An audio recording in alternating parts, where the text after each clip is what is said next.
Jadi dalam hukum internasional, Iran itu tidak diakui sebagai negara nuklir. Nah, sehingga pertanyaannya, lah ini siapa yang berdusta? Ya. Kalau analisis saya, Perang Dunia Ketiga masih jauh sekali. Kalau perang Israel lawan Iran, ini bukan perang kita.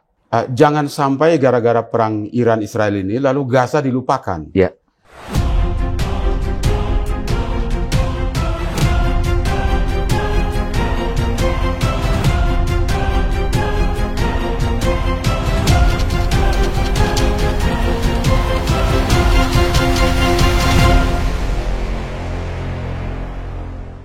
Assalamualaikum warahmatullahi wabarakatuh, Sobat Gelora.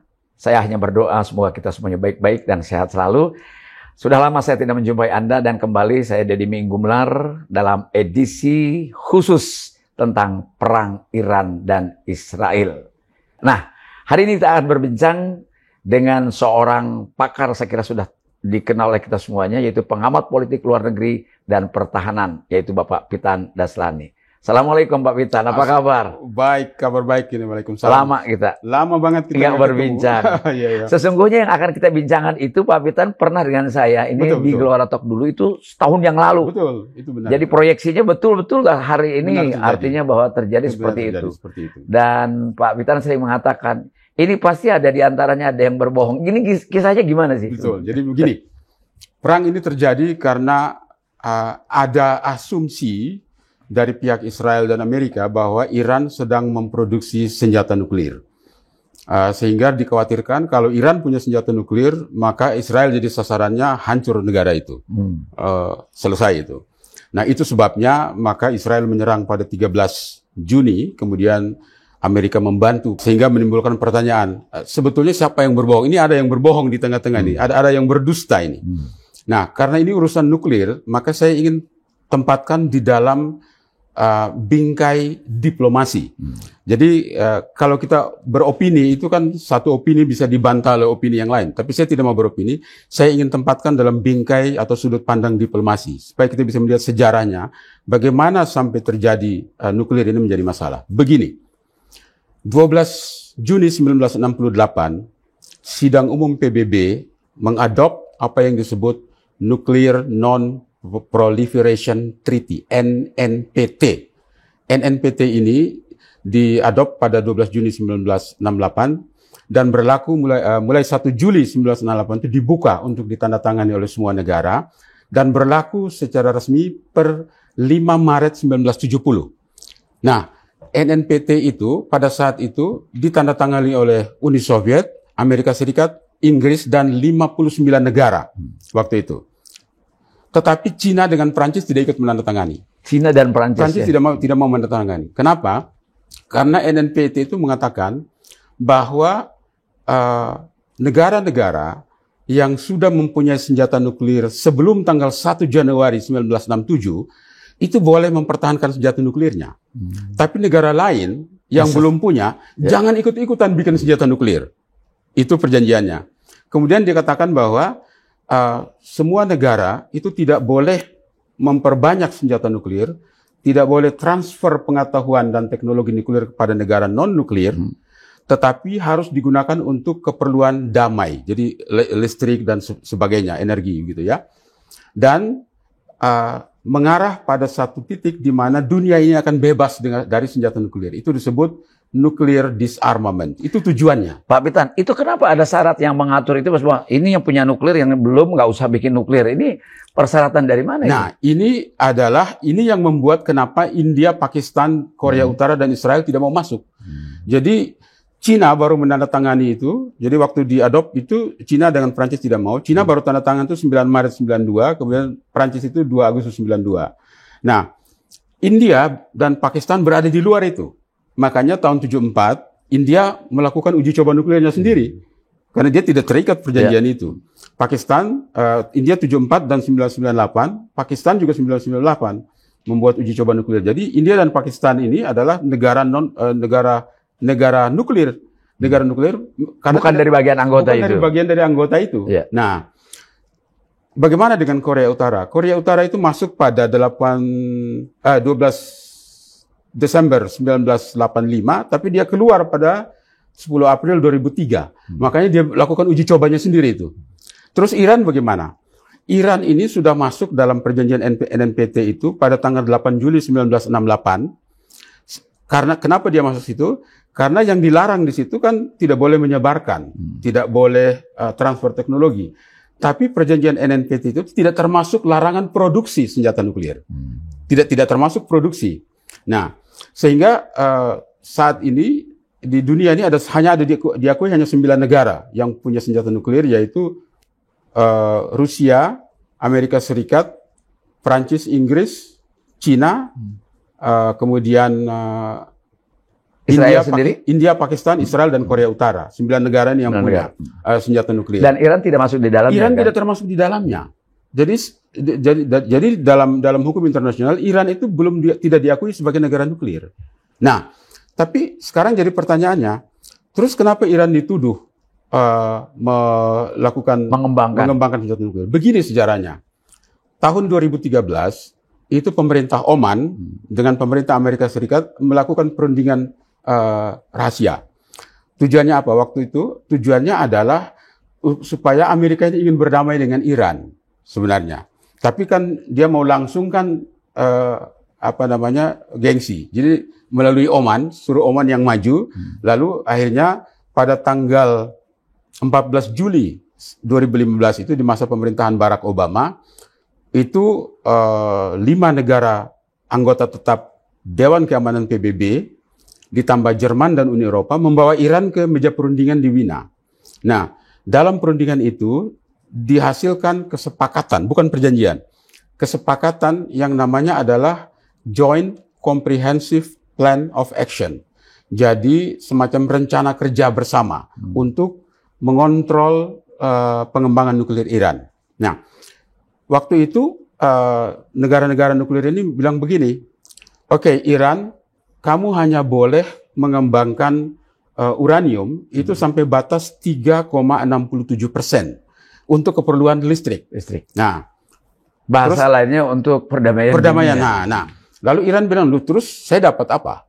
Mereka bilang, oke, kalau kamu patuhi 3,67%, maka sanksi-sanksi yang sudah diberlakukan sebelumnya terhadap Iran itu akan dicabut. Dan ada sekitar 3.000 objek ekonomi yang dikenakan sanksi oleh negara-negara Barat.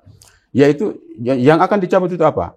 Mereka bilang, oke, Iran dibolehkan masuk kembali ke pasar dunia untuk menjual minyaknya sampai 2,1 juta barel per hari. Itu yang pertama.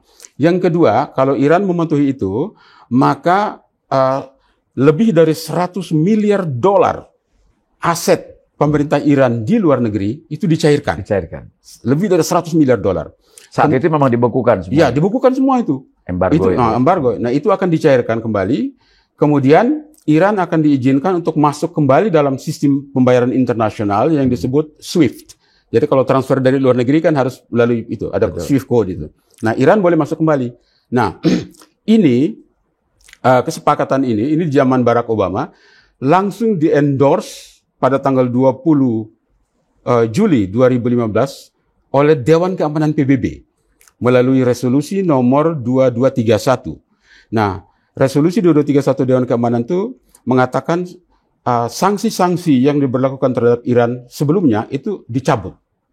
Pertama. Yang kedua adalah semua keringanan tadi termasuk 100 miliar dolar dan 2,1 juta ekspor dan seterusnya itu akan diberikan kepada Iran apabila pengayaan uranium itu di 3,67%. Kemudian, tapi juga dia katakan embargo senjata tetap diberlakukan. Jadi Iran tetap dalam keadaan embargo. Nah, dan Iran dibatasi tidak boleh mengembangkan peluru kendali balistik. Tapi itu berlaku hanya 8 tahun. Jadi berarti sudah berakhir. Itu sebabnya Iran secara leluasa mengembangkan balistik misail kan, peluru kendali balistik yang keluar angkasa baru menghujam ke bumi. Oke, Pak Pitan, kita sudah mendapatkan gambaran bahwa latar belakang seperti itu. Dari apa namanya, dalam tanda kutip ini perang opini tentang nuklir saja. Perang opini. Akan tetapi kan kita sebetulnya kan kemarin titik pandang manusia di dunia ini kepada Israel dan Gaza dalam hal ini. Bagaimana genosida terjadi, pembunuhan, pembantaian oleh Israel itu terjadi. Dan sekarang nyaris nih Pak, orang lebih perhatikan perang bintang di atas tetapi juga nyaris lupa, mungkin walaupun tidak lupa terhadap apa yang terjadi di Palestina ini kan. Ya. Sekarang sementara teralihkan. Ya, betul, betul. Kenapa sih tiba-tiba atas kecurigaan itu tiba-tiba Israel pada tanggal 13 Juni itu menyerang Iran, lalu berbalas pantun lah saat Jadi dua hal. Ini yang pertama kecurigaan itu, dan yang kedua masalah Gaza. Nah, pertama saya bicara tentang kecurigaan itu. Begini, kenapa jadi Amerika masuk menyerang Fordo, Natanz, dan Esfahan? Karena ada 3 laporan dari Badan Tenaga Atom Dunia. Yang pertama 2023, kemudian Februari 2024, dan Mei 2025 kemarin. Nah, laporan 2023 dan 2024 itu mengatakan Iran sudah mengembangkan uranium sampai 60%. Lalu laporan 2025 tertanggal 17 Mei 2025 itu mengatakan bahwa per tanggal itu uranium yang diperkaya 60% itu sudah mencapai 408,6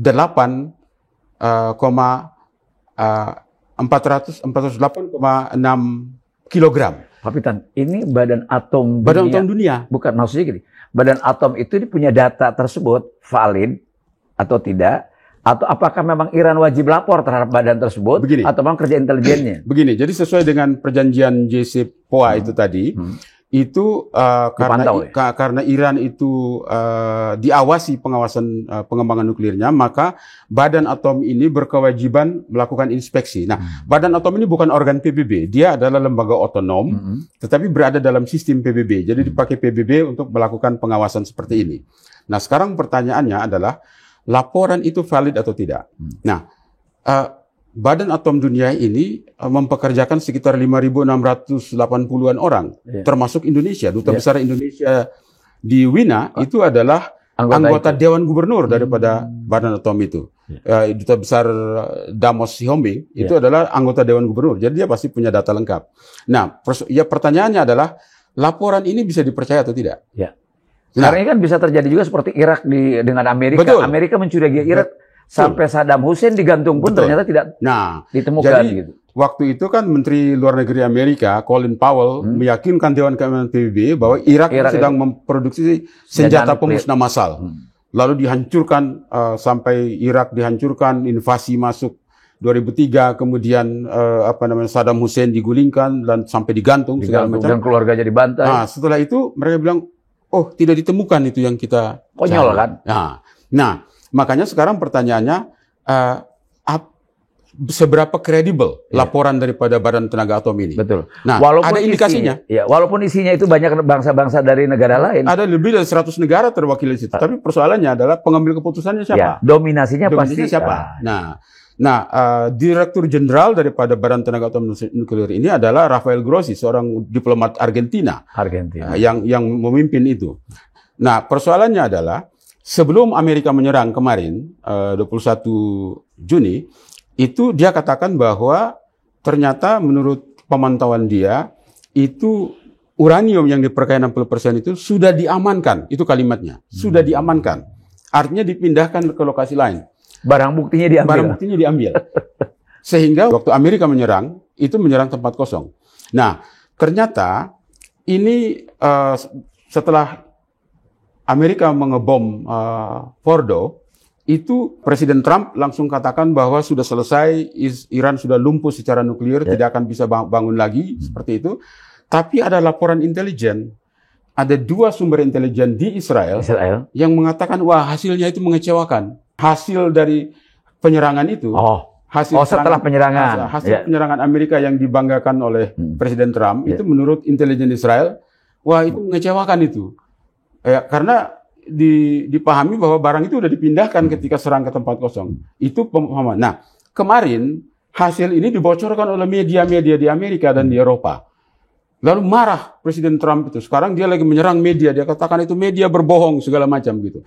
Nah, sehingga pertanyaannya, lah ini siapa yang berdusta sebetulnya? Siapa yang berdusta? Maka jadi topik bahasan kita hari ini. Siapa yang berdusta? Jangan-jangan perang yang saat ini ada dimulai dari data yang dibohongi itu juga. Nah, inilah masalahnya. Masalahnya kan Badan Tenaga Atom itu kan tidak bisa diverifikasi hasil laporannya.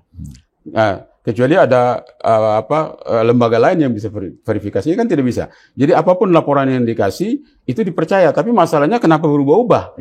Tadi bilang disembunyikan, kemudian sekarang Rafael Grossi katakan, oh Maksud saya bukan begitu. Maksud saya karena perang, inspektor kita nggak bisa masuk lagi katanya gitu. Ya, balik ke belakang tadi Pak. Nah pertanyaan saya adalah, kenapa harus Israel yang menyerang duluan kepada Iran itu? Apakah hanya semata-mata hasil dari laporan Badan Atom itu, atau Begini, memang lebih kuat daripada hasil intelijennya itu? begini, Israel itu mencurigai bahwa Iran itu sedang membuat senjata nuklir. Dan dalam kalkulasi Israel, kalau Iran membuat senjata nuklir dengan uranium 60% ke atas, itu sudah bisa membuat 10 bom nuklir.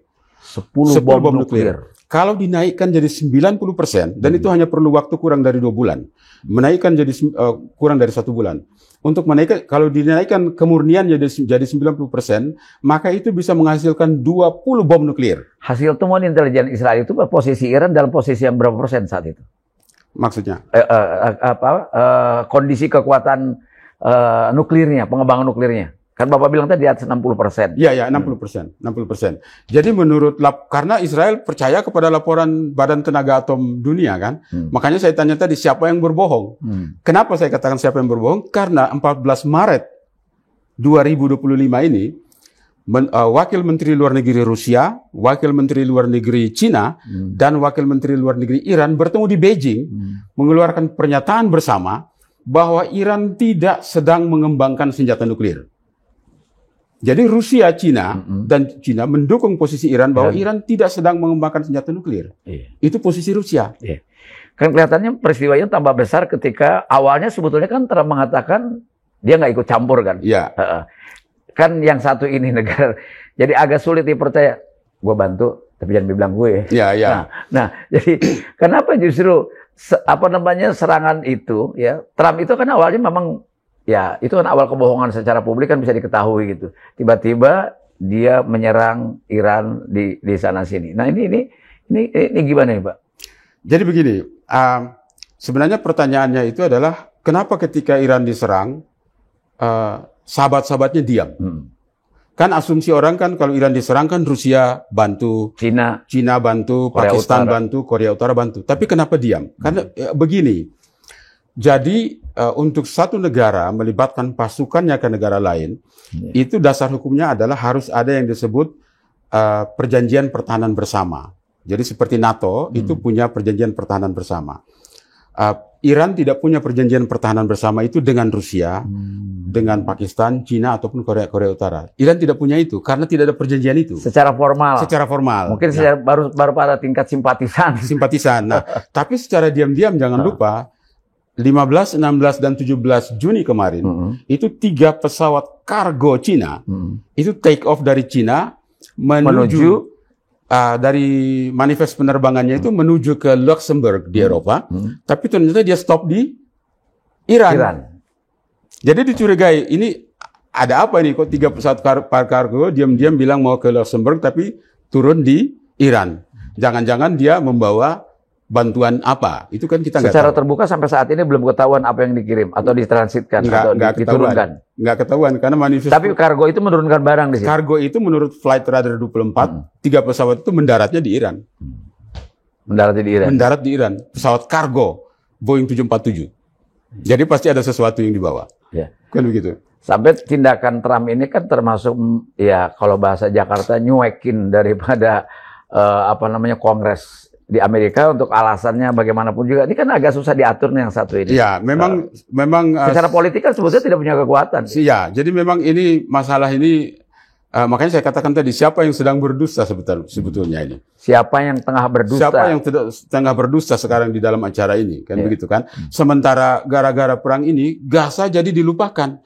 Padahal serangan Israel masih terjadi di Gaza. Gitu kan? Gaza dilupakan padahal penderitaan rakyat di sana begitu banyak, bantuan kemanusiaan itu jadi tersendat karena di blokade segala macam kan. Akan tetapi ini kita tidak mendengar pemberitaan tentang bagaimana para milisi seperti Houthi, kemudian juga Hamas, kemudian milisi-milisi yang lainnya. Apakah karena tidak terberitakan sebetulnya mereka tetap jalan, ada mengambil kesempatan di tengah-tengah perang darat ini tidak terbunyikan, apa mereka sedang berjalan begitu? Memang kalau di lapangan itu kan pertempuran itu kan terus terjadi. Cuma kan nomor satu adalah luput dari pemberitaan.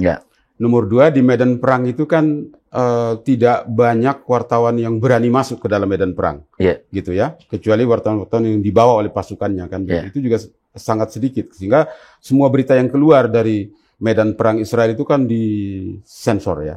Jadi kemudian kita lihat kan kemarin juga rame diberitakan ada diskriminasi dari misalnya sebut saya dari Mesir atau Jordan. Ketika orang-orang Gaza digempur, dia lari ke Mesir tidak mendapatkan tempat untuk bisa berlindung. Sementara Israel baru dibom sekali saja dia sudah bisa mendapatkan pintu untuk bisa lari. Ini gimana posisi Mesir, Jordan atau circle daripada Palestina itu sendiri? Memang Jordan dengan Mesir ini dilema karena Mesir itu adalah negara Arab yang pertama kali menandatangani perjanjian damai dengan Israel yang mengakibatkan akhirnya Presiden Anwar Sadat dibunuh kan, dan kemudian diikuti oleh Yordan. Jadi mereka sudah ada perjanjian damai, sehingga tindakan Mesir dan Yordan itu terukur di dalam konteks perjanjian itu. Cuma kalau soal bantuan kemanusiaan kan seharusnya mereka buka pintu, tapi Mesir justru tutup pintu. Yordan juga tutup pintu. Itulah yang menyebabkan orang di Gaza itu kesulitan. Tapi masalah terbesarnya begini. Jangan sampai gara-gara perang Iran-Israel ini lalu Gaza dilupakan. Karena penduduk di sana sangat membutuhkan bantuan kemanusiaan yang sempat terhenti gara-gara perang ini. Padahal di sana kan orang perlu air minum, obat-obatan, dan segala macam itu masih sangat perlu. Jadi perhatian kita jangan sampai berhenti gara-gara perang Iran ini. Justru itu karena kemarin-kemarin ini kan bantuan dunia pun termasuk dari Indonesia mengalami kesulitan untuk bisa masuk ke Gaza misalnya. Nah itu. Sebetulnya kan saudaranya juga yang terdekat ya, kayak misalnya sebut saja negara-negara Saudi Arabia dan sebagainya. Itu kan tidak secara konkret terlihat dibanding bangsa-bangsa yang lain untuk membantunya. Betul. Bahkan Indonesia lebih peduli kalau menurut saya daripada negara-negara di bangun rumah sakit Indonesia. Betul. Kemudian itu. Tapi jangan lupa satu hal. Sementara Gaza ini menjadi perhatian dunia, banyak orang belum sadar bahwa ada dua rancangan undang-undang yang sudah masuk di Knesset, parlemennya Israel. Satu sudah diloloskan, yaitu jadi ada dua nih. Yang satu itu dimajukan oleh Menteri Keuangan. Sebelumnya dia itu adalah anggota Knesset, ya namanya adalah Bezalel Smotrich, dia yang sekarang menjadi Menteri Keuangan. Itu dia memajukan rancangan undang-undang untuk memberikan keleluasan kepada Israel untuk mengambil alih wilayah tepi barat. Dan yang kedua dimajukan oleh anggota Knesset yang bernama Moshe Solomon. Nah, rancangannya Moshe Solomon ini sudah lolos, yaitu untuk mengizinkan settlers, penduduk di daerah tepi barat itu membeli tanah di sana. Jadi kalau dua RUU ini lolos menjadi undang-undang, maka tepi barat Angkatan Bersenjata Israel akan berkewajiban untuk menjalankannya. Dan kalau itu terjadi, wilayah tepi barat itu akan dikuasai oleh Israel. Saat ini kan 3 di wilayah itu. 18% dikuasai oleh Palestina, tempat Presiden Mahmud Abbas. 22% dikuasai bersama, tapi patroli pasukan Israel. 60% itu dikuasai oleh Israel yang wali wilayah C itu. Jadi undang-undang ini kalau sudah jadi undang-undang, ini diambil alih ini. Jadi kalau undang-undang ini diizinkan atau diloloskan oleh parlemennya Israel, ini akan menambah persoalan baru. Menambah persoalan baru karena akan diambil itu wilayah. Israel tidak sebut wilayah itu sebagai tepi barat. Israel menyebutnya sebagai Yudea dan Samaria. Karena Yudea dan Samaria itu yang tertulis di kitab sucinya. Lalu kemarin rame-rame bahwa kita akan segera menyetujui Palestina merdeka ini bisa berbarengan dengan waktu yang ditempuh oleh undang-undang tersebut dong, Pak. Ini masalahnya.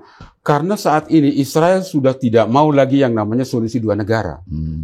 Itu masalahnya. Dunia internasional mendesak supaya ada solusi dua negara, ada wilayah Palestina dan wilayah Israel. Israel sudah menutup pintu sekarang. Dia tidak mau ada solusi dua negara. Makanya dimajukan dua RUU ini. Kalau sudah jadi undang-undang, diambil alih tepi barat. Tepi barat itu seluas sekitar seperti Pulau Bali. Artinya alat negaranya punya kekuatan punya kewajiban untuk bisa masuk atas perintah. Makanya dia tidak namakan tepi barat, tapi Yudea dan Samaria. Dia pakai istilah bahwa ini tanah saya yang dulu bernama Yudea dan Samaria. Direbut kembali. Nah ini yang orang lupa sementara perhatian lagi ke Gaza. Kalau ini sudah jadi undang-undang, maka dia mengklaim kedaulatan atas wilayah itu. Mungkin satu-satunya jalan adalah bersatu bagaimana melawan Israel agar dia, sebut saja dalam ramalan Syekh Yasin tahun 2027 itu hancur, ya. Lalu kan selesai, tidak akan Sekarang terjadi. kita lihat 57 negara anggota Organisasi Kerjasama Islam itu kalau digabung angkatan bersenjatanya itu sejumlah 8,5 juta tentara. Kalau bersatu sih Kalau sebetulnya bersatu. dengan mudah ya. 8,5 juta Paling kita tentara. menghadapi Amerika. Ya, itu besar sekali gitu. Tapi masalahnya kan persatuan di antara negara-negara ini kan sulit. Presiden Prabowo pidato dalam KTT D8 mengajak supaya bersatu sampai sekarang masih begini kan. Nah, masalahnya di situ. Jadi memang semboyan Indonesia Bhinneka Tunggal Ika itu mantra terbesar. Mantra terbesar. Mantra terbesar. Kalau bersatu kita kuat. Banyak isu di luar yang beropini tadi, Pak Witan, bahwa ini eskalasi perang makin tinggi, kemungkinan perang dunia ketiga akan terjadi. Padahal teman-teman atau negara-negara yang mendukung Iran itu seperti Cina, kemudian Rusia, Korea Utara, Pakistan, dan sebagainya juga ketika Iran dibom tidak langsung bereaksi dan secara reaktif gitu kan. Betul. Ini kira-kira pendapat-pendapat orang di luar itu tentang perang dunia ketiga ini gimana, Pak? Kalau analisis saya perang dunia ketiga masih jauh sekali. Masih jauh ya. Masih jauh sekali. Kenapa? Karena semua negara itu punya kalkulasi ekonomi. Hari Senin kemarin Menteri Luar Negeri Iran itu ketemu Presiden Putin di Kremlin untuk melaporkan kondisi yang terjadi. Dan konotasinya itu seperti meminta dukungan, tapi Putin tidak kasih komitmen militer. Karena bagi Rusia, bagi Cina, juga bagi Cina, kalau keadaan itu masih kacau, kan harga minyak naik. Ya. Jadi itu untung, yang ambil keuntungan. dia ambil keuntungan dari situ. Naik. Ya. Iya toh, harga minyak langsung naik kan. Dalam posisi perang demikian pun, apapun kepentingan tetap ekonomi. Tetap ekonomi. Jadi kalkulasi ekonomi. Jadi yang pertama begini. Rusia baru bisa terlibat perang kalau kedaulatannya terancam, kalau integritas teritorialnya terancam. Yeah. Nah, selama belum kedaulatannya tidak terancam, selama integritas teritorialnya tidak terancam, dia tidak merasa berkewajiban untuk membantu. Apalagi tidak ada perjanjian pertahanan bersama. Oke. Ya, dia lebih melihat kalkulasi ekonominya. Perang lagi dia untuk kacau, apa spending kalau revenue-nya nggak dapat? Daripada kirim tentaranya mati di sana, kan begitu kan? Kirim tentara mati di sana. Dan biayanya juga mahal. Biayanya juga mahal sekali. Daripada itu lebih baik saya jual minyak karena harga minyak naik. Jadi intinya perang dunia itu akan terjadi kalau negara-negara tersebut, misalnya seperti Cina, kemudian Rusia, kemudian Pakistan, kemudian Korea Utara terlibat. Jadi, dan mereka diantaranya sudah tidak berpikir lagi tentang dampak ekonominya, didapatkan atau tidak. Betul. Ini harus terjadi. Betul. Jadi kalau negara-negara itu merasa terancam, betul. Selama mereka belum merasa terancam, mereka melihat kenapa tidak mengambil manfaat ekonomi. Apalagi di tengah situasi dunia yang ekonomi pada melemah, itu mereka tentu tidak mau menghabiskan resources dalam negeri untuk membiayai perang. Seperti itu. Lebih baik untuk kepentingan ekonomi. Rakyatnya lagi susah kan begitu. Jadi tidak akan mereka gegabah ke situ. Itu masih jauh sekali. Jadi saya tidak percaya akan terjadi perang dunia ketiga karena masalah ini. Pak, di luar ekonomi, bangsa-bangsa ini kan hampir rata-rata beragama dan kita hampir dikatakan mayoritasnya Muslim gitu. Ini apa sih yang menjadi titik tujuannya di luar ekonomi nih Pak? Kalau ekonomi selesailah, pasti mereka ngambil jalan masing-masing. Artinya bahwa sebut saja Arab kan tidak melihat bahwa ada sebuah peristiwa bencana kemanusiaan di Palestina, maka mereka tidak melakukan bantuan. Ini apa sih sebetulnya? Karena begini, di Jazirah Arab itu ada 27 pangkalan militer Amerika. Itu jawabannya. 27 pangkalan militer Amerika itu artinya apa? Kenapa ada pangkalan militer 27 pangkalan itu terdiri dari 17 pangkalan angkatan udara dan 10 pangkalan angkatan laut. Kenapa dunia Arab, negara-negara Arab ini mengizinkan Amerika membangun pangkalannya? Karena mereka takut sama Iran, termasuk Saudi Arabia, Kuwait, Qatar, Bahrain, Uni Arab Emirat, seperti itu. Makanya mereka memerlukan payung pertahanan daripada Amerika. Makanya kan Arab Saudi kan sekarang berubah nih. Di bawah MBS ini kan tidak seperti sebelumnya. Dia kan lebih condong ke ke barat-baratan ya. Seperti itu. Lalu pertanyaannya, kenapa Iran begitu ditakuti? Nah, baik oleh Amerika maupun oleh... Begini, Iran ini Arab sudah dikenai lebih dari 3.000 objek sanksi terhadap ekonominya selama puluhan tahun. Jadi survivalnya lebih kuat. Tapi dia bertahan dan masih kuat. Artinya dia punya survival ability, ya, kemampuan untuk bertahan di dalam bencana itu sangat kuat dan sudah teruji. Dia sudah terbiasa dalam kondisi seperti ini. Dan itu tampak ya, pemerintahan dalam pengertian ideologinya juga agama, Ya, itu mampu membangun semangatnya kuat bangsanya. sekali. Semangatnya Gitu. kuat. Maka sekarang kan banyak orang bertanya, apakah pemerintah Ayatollah Ali Khamenei akan digulingkan? Ya. Itu kan pertanyaan banyak orang sekarang. Betul. Nah, kalau digulingkan, Kan Israel bilang salah satunya melemahkan Iran adalah dibubarkan pemerintahannya iya. ini. Nah, kalau itu digulingkan akan terjadi perang saudara di dalam Iran sendiri. Kemarin ini saja informasinya itu orang-orang Iran yang tadinya pro kepada Israel setelah penyerangan itu ditangkap-tangkapin kan di sana. Jadi kalau andai kata Ayatollah Ali Khamenei digulingkan, penggantinya pasti tentara. Pasti tentara dan akan lebih keras lagi. Nah, Iran punya survival capacity yang sangat kuat. Ya. Sudah teruji 40 tahun. Itulah salah satunya hebatnya Iran sehingga ditakuti oleh Arab sendiri dan oleh Amerika sendiri. Betul. Jadi sebetulnya kalau di belakangnya tanpa Amerika, Israel sudah habis mungkin. Oh iya. Sudah habis ya. Oh iya. Itu sebabnya begini, Israel itu sejak tahun 1952 sudah mempunyai perjanjian bantuan pertahanan dengan Amerika. Jadi sejak 1952 itu Israel sudah punya perjanjian bantuan itu. Dalam 10 tahun dari 2018 sampai 2028 Amerika akan memberikan bantuan militer kepada Israel sebesar 38 miliar dolar untuk mempersenjatai Israel. Setiap tahun dikasih 3,8 miliar, setiap tahun 3,8 miliar untuk modernisasi senjata. Itu hibah. Iya, itu dikasih ke Israel. Karena ada perjanjian tahun 1952 itu. Begitu. Jadi sebenarnya perang melawan Israel itu bukan melawan Israel, tapi melawan Israel, melawan Amerika sebetulnya. Di belakangnya itu sebenarnya Amerika. Karena saya balik ke belakang. Ini kan terjadi sudah. Ya. Ya. Penyebabnya tadi kan Pak, pertanyaan dari Pak Witanto bahwa siapa yang berdusta? Siapa yang berdusta? Ini kan awalnya dari fitnah itu kan sebetulnya. Betul. Ini di antara tiga pihak ini, di antara Dirjen Badan Atom Dunia kah, Trump atau Netanyahu nih Pak? Betul. Jadi begini. Sekarang sejumlah pihak mengatakan ini Badan Tenaga Atom ini jangan-jangan masuk angin. Kenapa?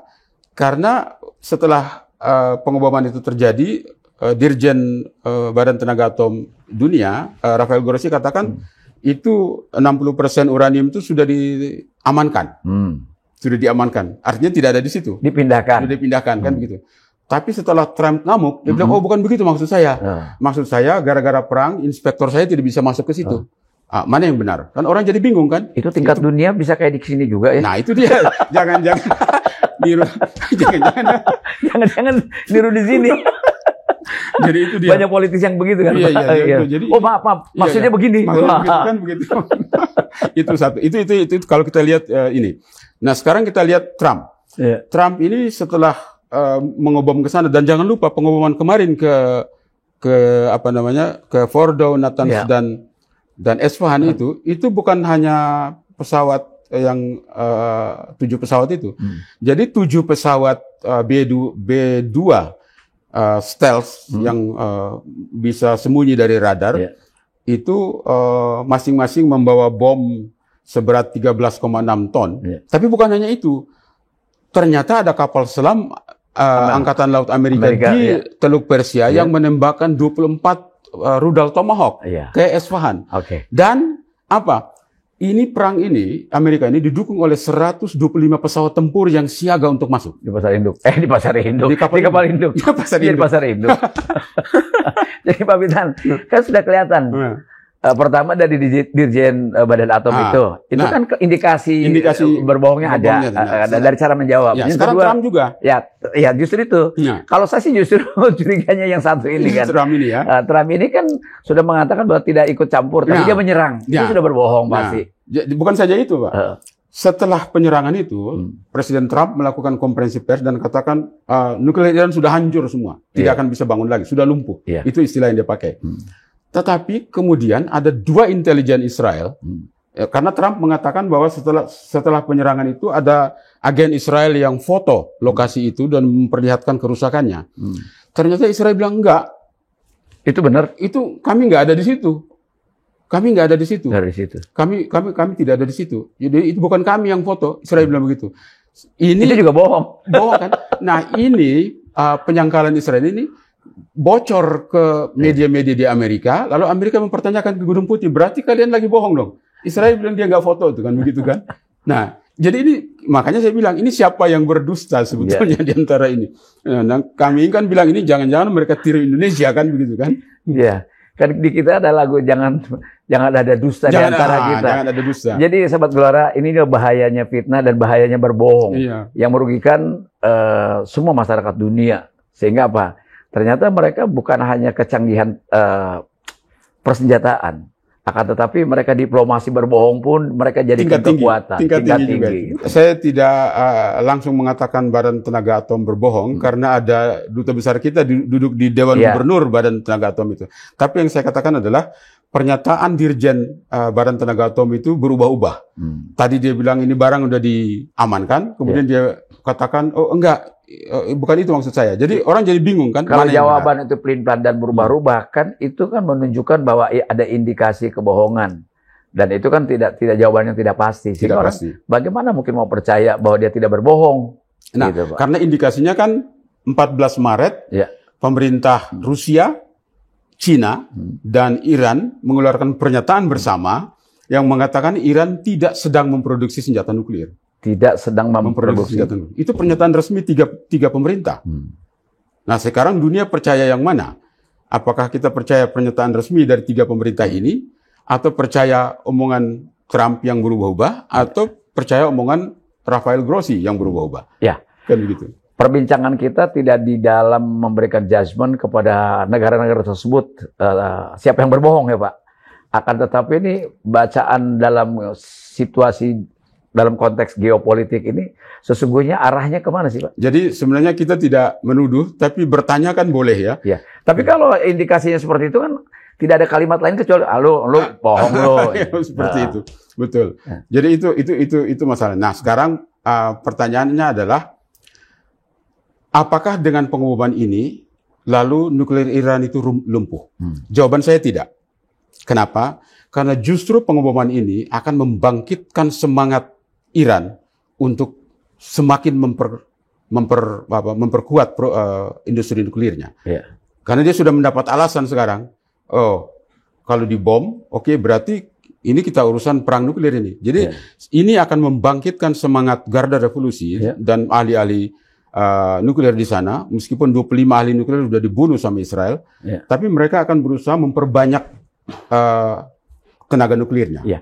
Pak Pitan, kita sudah mendapatkan gambaran tentang bagaimana dalam tanda kutip lagi saya ini menyatakan bahwa perang nuklir ini, walaupun entah dalam opini maupun dalam proses orang saling menuduh, akan tapi saya ingin kembali dalam yang core yang sebenarnya, persoalan yang sebenarnya yaitu mengenai Palestina dan Gaza ini kan bukan terabaikan, pasti orang tetap membantu. Maksud saya, apakah Hamas tidak mengambil kesempatan dalam keadaan mereka perang jauh lalu mereka mengambil langkah-langkah untuk melakukan apalah reaksi terhadap Israel ini? Oh tentu. Atau mungkin Israel dalam keadaan lemah untuk tidak melakukan genosida dan penyerangan kembali kepada Palestina? Sebenarnya kalau saya melihat sejauh ini energi Israel semakin terkuras ya. Semakin terkuras karena dia perang di 7 medan sekaligus. Sekarang 8 tambah Iran ini kan langsung. Jadi dia perang di 8 medan sekaligus. Jadi secara kalkulasi matematika itu energinya terkuras ini. Biayanya, kemudian SDM-nya. Saya juga mendengar bahwa Israel itu kan dia mengandalkan pasukan cadangan kan, masyarakat yang terlatih gitu. Dan banyak yang pindah. Dan donaturnya pun tetap Amerika kan? Donatur tetap Amerika. Sementara Amerika juga terpecah di Ukraina masih berjalan juga. Iya, artinya spending dia sangat tinggi Pak. Betul. Dan kemarin itu KTT NATO itu Presiden Trump tetap pada pendiriannya. Dia katakan bahwa penyerangan ke Iran itu sangat berhasil dan seperti tidak berubah pernyataannya. Sementara media di Amerika mengatakan sebaliknya. Gitu. Ini loh. Ternyata menurut intelijen Israel ini kalian serang ke tempat kosong kan begitu? Iya, kelihatannya memang Trump jadi buzzer buat dirinya sendiri, buat negaranya sendiri. Jadi itu jadi bumerang bagi dia sendiri. Ya, propaganda yang salah ya. Iya, seperti itu. kira-kira dari peristiwa ini, Iran dan Israel yang menjadi topik utamanya sekarang, walaupun tetap Gaza dan Palestina ini menjadi core dari persoalan awalnya, itu apakah bisa merubah geopolitik ke depan ini? Yang kita lihat akan terjadi peta baru daripada geopolitik di Timur Tengah. Karena kemarin itu putra mahkota Arab Saudi, Pangeran Muhammad bin Salman, itu di wawancara televisi, dia ditanya, apakah Anda takut kalau Iran punya senjata nuklir? Jawabnya begini, kalau Iran punya satu senjata nuklir, saya juga akan punya satu. Gitu. Ya. Artinya dia ingin punya deterrence yang cukup. Ya. Seperti itu. Kalau kita lihat kan selama ini sama sekali circle dari Palestina itu adalah negara-negara Arab. Ada Mesir, ada Jordan, kemudian dia ada Saudi Arabia. Itu kan tidak tampak seperti justru giginya orang Indonesia membantu Palestina. Betul, Pak? Nah, ini dengan adanya serangan balik dari Iran kepada Israel, mereka apakah tidak menjadi merasa bersalah, tidak membantu saudaranya di depan mata, walaupun secara politik punya alasan gitu. Nah, lalu kaitannya juga dengan kekuatannya Netanyahu secara politik di dalam negerinya. Politikal domestik itu akan memberikan dampak yang sangat serius bagi Netanyahu sendiri. Sebenarnya dengan terkurasnya energi Israel itu lebih terbuka peluang untuk perundingan damai.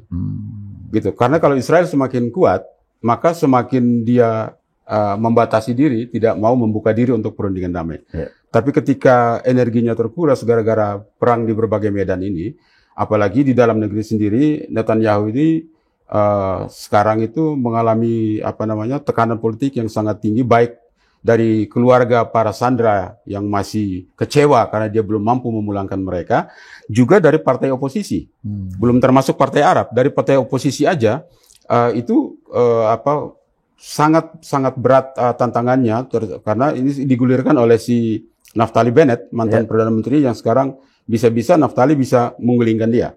Nah, jadi dengan melemahnya posisi Israel itu akan membuka pintu peluang untuk perundingan damai. Saya harapkan. Jadi secara psikologis mungkin Israel sekarang sedang bertahan, berusaha menghadapi dalam tanda kutip serangan berikutnya dari Iran kalau terjadi lagi. Yang kedua serangan dari dalam. Dari dalam. Jadi Israel itu menghadapi serangan bukan saja dari Iran dan proksinya, dari dalam negerinya sendiri. Itu politiknya sangat kencang itu di sana. Pak Bitan, itu kan Syekh Yasin sebelum wafat itu pernah mengatakan bahwa Israel 2007. akan hancur 2027. Dan banyak tokoh seperti juga Pak Anies Mata menyampaikan alasannya. Lalu ada ulama juga, Ustadz Adi Hidayat saya lihat juga semuanya mengatakan dengan reason yang sangat reasonable. Artinya bahwa dasarnya ada di Al-Quran gitu. Nah ini bagaimana kemungkinan dengan gejala ini loh? Apakah ini adalah bentuk dari proses awal menuju 2027 kehancuran Israel tersebut? Ya, itu bisa nanti saya terangkan. Bukan saja di dalam Al-Quran, justru dalam kitab suci orang Yahudi sendiri, sudah diramalkan bahwa satu waktu itu Israel memang akan diserang oleh Rusia dan Cina. Rusia, Cina, Turki, dan Afrika Utara. Itu sudah ada prediksinya di dalam kitab suci mereka sendiri. Sekarang kita tinggal menunggu alasannya Cina dan Rusia untuk menyerang barangkali supaya tidak semata-mata membantu Iran ya.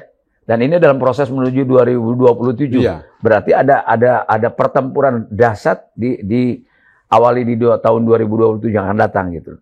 Nah, lalu gini Pak. Karena kita ini core-nya sebetulnya memang awalnya kan orang mengatakan bahwa itu Arab Israel, lalu Islam Israel. Lalu sekarang kan ini persoalan-persoalan kemanusiaan. Sehingga orang semuanya merasa terlibat. Bahkan warga negara Amerika Serikat pun protes terhadap Amerika, terhadap Israel, agar tidak terjadi genosida dan pembantaian. Jadi mesti kita jelasin bahwa sebenarnya kenapa jadi konflik Israel ini tidak bisa dengan Palestina. Lama sekali, dari tahun 47 sampai sekarang tidak selesai. Kenapa? Karena dasar pijakannya beda. Nah, itu dia. Itu harus digali. Apa karena memang dasar ideologinya yang berbeda? Dasar ideologinya beda. Gimana? Israel memakai kitab sucinya, PBB menggunakan hukum internasional. Ya nggak ketemu. Itu sama dengan membanding. Coba kamu banding mana lebih kuat, ayam jago atau sepeda motor? Bagaimana kita membandingkannya? Jaka sembung bawa golok, Pak. Ya kan begitu. Ini mana lebih kuat ayam jago apa sepeda motornya, gimana bandingkannya gitu kan? Iya. Makanya nggak bisa ketemu. Karena mereka merasa adalah satu-satunya ras atau manusia yang pilihan Tuhan. Iya, itu masalahnya. Nggak bisa terjadi solusi dua negara. Karena dasar pijakannya beda. Iya. Itu sama dengan banding itu, ayam jago sama sepeda motor. Mana lebih kencang larinya? Ya, gimana caranya? Pak Pitan yang mengamati tentang peristiwa dunia tentunya, terutama ya politik luar negeri begitu dan pertahanan ini, bagaimana membaca atau harus menyikapi bangsa Israel ini, baik itu dalam kekuatan politik perang maupun dalam kekuatan di politik diplomasi misalnya. Jadi memang pertama dunia kawasan di sana tidak akan pernah damai, itu satu. Yang kedua, seperti yang dikatakan tadi Syekh Yassin itu, ternyata itu ada juga di dalam kitab suci Yahudi. Bahwa satu ketika memang Israel akan dikepung. Mereka tuh tahu. Mereka tahu bahwa mereka akan dikepung oleh bangsa dari utara sekali, dari timur, dan dari selatan. Jadi yang dari utara sekali itu Rusia, kemudian yang dari timur itu Cina. Dari selatan itu negara-negara Afrika. Seperti itu. Itu sudah ada istilah mereka itu nubuatan. Ya. Begitu. Karena kemarin juga Yaman kelihatannya sudah ada tanda-tanda juga ya, tanda juga melakukan gitu. serangan. Nah, Pak, di Iran sama Israel boleh panas, tapi kita juga ngopi dulu. Ini dia nih, kita ngopi dulu.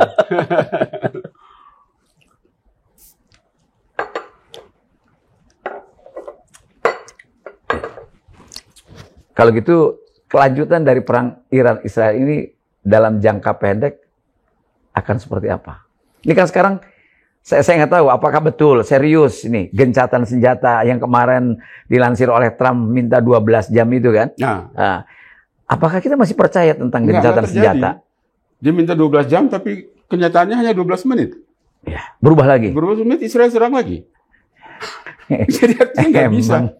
Tapi Trump habis dia hajar itu Iran, dia bilang udah sekarang waktunya kita berdamai. Sama dengan tempeleng orang habis jabat tangan kan begitu. Iya. Habis tempeleng orang, ayo kita damai. Kan orang udah bonyok, baru kita kan begini aja. Gimana caranya itu? Bisa aja loh. Jadi itu kalau dalam jangka pendek kira-kira kita akan melihat iramanya seperti seolah-olah agak ya rest sebentar. Jadi yang akan terjadi adalah pihak yang berbohong akan mencari cara untuk tutup malu. Supaya jangan kelihatan. Termasuk Trump ini kan? Termasuk Trump. Dia sebenarnya kehilangan muka di mata dunia. Di mata pers dalam negerinya sendiri. Betul. Jadi sekarang siapapun yang berbohong, dia akan mencari cara untuk tutup malu. Begitu sekarang. Jadi kalau kata pendukungnya Biden kemarin itu, gue bilang apa loh. Kan begitu. Memang gitu. Iya. Ini memang permainan apaan begini gitu. Itu sebabnya Rusia dengan Cina nggak mau masuk. Udah kalian perang aja. Tapi kan harga minyak naik, gue untung kan begitu. Saat ini kan kita sebagai penonton ini ya dalam pengertian ya kita kan tidak mungkin tidak harus ikut terlibat di dalam perdamaian dunia kan sebagai amanat konstitusi. Sebetulnya jangan sampai perang ini membuat kita lupa Gaza. Itu yang harus kita ingat. Bukan saja Gaza. Masih ada penderitaan yang lebih dalam. Bukan saja Gaza. Ini tepi barat akan diambil, Pak. Tepi barat akan dicaplok ini. Karena satu RUU sudah lolos, tinggal tunggu satu lagi. Kalau lolos, selesai tepi barat akan diambil. Wilayahnya mau di mana Palestina coba?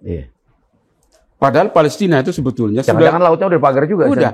Palestina itu sudah dideklarasikan kemerdekaannya pada 15 November 1988 oleh Yasir Arafat dalam KTT Liga Arab di Aljazair. Jadi secara politik sudah merdeka, sama seperti proklamasi 17 Agustus. Tapi secara de facto belum merdeka. Karena wilayahnya di mana? Masih seperti begini. Ketika Iran melakukan balasan keberanian kepada Israel, yang diawali oleh serangan Israel pada Iran, itu kan masyarakat dunia seolah-olah ada oase ya. Oh ternyata ada yang berani. Nah, ada beberapa juga bukan tudingan, mungkin persepsi publik. Sebetulnya Iran memang sudah bermusuhan sejak tahun 79 kan? Iya, betul. Dengan Israel itu. Apakah betul Iran itu memang peduli Palestina atau memang ada alasan lain untuk melakukan itu? Masing-masing negara itu punya kalkulasi sendiri. Dasarnya itu adalah perhitungan ekonomi juga, urusan perut juga. Ujung-ujungnya urusan itu ekonomi. Urusan perut juga. Ujung-ujungnya itu di situ. Politik itu hanya bunga-bunga untuk mendapat urusan perut itu. Iya. Baik, Pak Pitan, saya kira hampir 1 jam kita berbincang tentang perang Iran dan Israel. dalam hal ini tentang siapakah yang berdusta di antara mereka ini, di antara orang-orang di mata dunia, dalam pengertian ada 3 pihak tadi yang terlibat, di antaranya secara langsung, yaitu Amerika dalam hal ini Trump, kemudian juga Badan Atom Dunia, dan juga Israel itu sendiri sebagai subjek dari peristiwa ini sejak awal.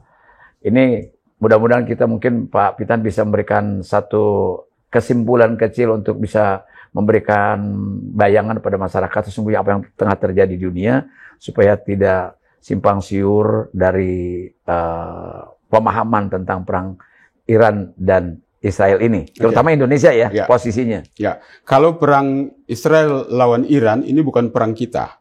Bukan perang kita. Bukan perang kita. Ya. Gitu. Karena sahabat terdekatnya Rusia dan Cina saja menganggap itu bukan perang mereka. Ya. Mereka lebih ingin mengambil manfaat ekonomi daripada terlibat secara langsung lalu tentaranya pada mati di sana. Ya. Lain halnya dengan Rusia dengan Ukraina itu beda. Ya. Karena Rusia dengan Korea Utara itu sudah punya perjanjian pertahanan bersama. Ditandatangani Juni 2024. Itu sebabnya Korea Utara kirim 10.000 pasukan untuk membantu Rusia dalam perang melawan Ukraina. Nah, bagi kita perang ini, kalau Rusia dan Cina menganggap bahwa ini bukan perang mereka, apalagi kita yang di jauh sini, ini perang orang. Ya, ngapain kita habiskan energi untuk bertengkar tentang perang orang? Ya toh? Lain halnya, karena ini kan urusan masih jalan ini perang ini. Gaza itu lain, karena ini Gaza ini sudah lama menjadi keprihatinan Palestina, ini menjadi keprihatinan dunia dan khusus menjadi salah satu agenda perjuangan diplomasi kita. Ya. Karena kita ingin supaya Palestina itu bisa merdeka secara penuh. Ya. Nah, masalahnya sekarang dengan perang di Gaza dan perang dengan Iran, Israel jadi menutup diri. Israel tidak mau lagi itu yang namanya solusi 2 negara. Betul. Kenapa? Ya karena tadi saya bilang dasar pijakannya beda. PBB pakai hukum internasional, Israel pakai kitab sucinya yang nggak ketemu. Karena Israel pasti tidak akan taat hukum. Tidak akan. Perjanjian gencatan senjata sehebat apapun dia tidak akan laksanakan. Apalagi Israel itu tidak pernah menandatangani perjanjian nuklir.